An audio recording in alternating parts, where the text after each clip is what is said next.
Buenos días, compañeros. Esperamos que se encuentren muy bien. El día de hoy, en este podcast, les hablaremos acerca de la enfermedad de Huntington. Nuestro equipo está conformado por Regina Padilla, Natalia Peralta y Evangelina Martínez. Para comenzar, les explicaremos un poco acerca de esta enfermedad. La enfermedad de Huntington es causada por un defecto genético en el cromosoma 4. Este defecto hace que una parte del ADN de este cromosoma ocurra muchas más veces de las debidas. El defecto se llama repetición CAG.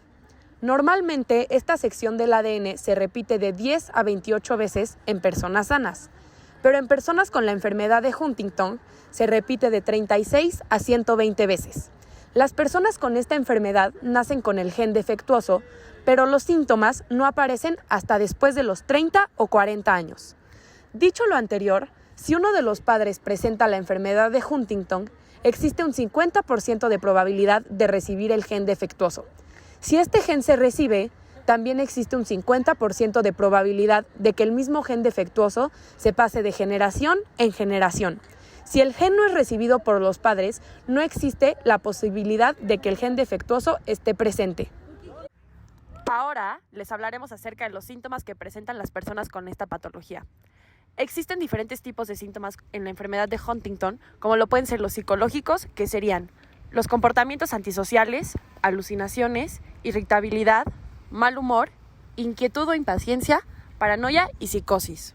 De igual manera, existen síntomas relacionados con movimientos anormales como lo serían los movimientos faciales, incluso muecas, girar la cabeza para cambiar la posición de los ojos, movimientos espasmódicos, rápidos y súbitos de los brazos, las piernas, la cara y otras partes del cuerpo, y movimientos lentos y no controlables.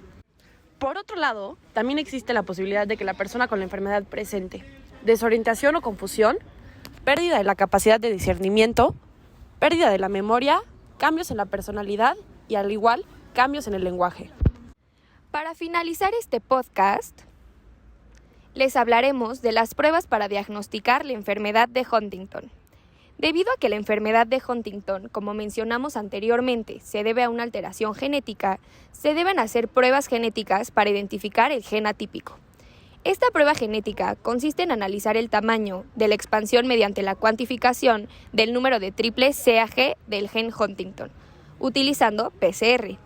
La prueba PCR es una prueba de reacción en cadena de polimerasa, la cual permite la amplificación, o en otras palabras, la creación de copias de un segmento específico de ADN, para poder estudiarlo a mayor detalle. En una prueba PCR se requiere una enzima llamada Taq polimerasa, que produce nuevas cadenas de ADN, utilizando las ya existentes como molde. Asimismo, se necesita un cebador, que es una secuencia corta de nucleótidos para tener un punto de partida para la síntesis de ADN. Los cebadores se utilizan para identificar la región que debe ser copiada.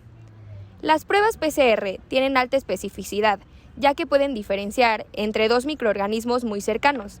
También alta sensibilidad, ya que pueden detectar cantidades altas de copias de material genético. Y finalmente es veloz porque puede detectar las primeras fases de múltiples enfermedades. Esperamos que este podcast sea de su agrado y les ayude a entender un poco más acerca de la enfermedad de Huntington. Buenas tardes.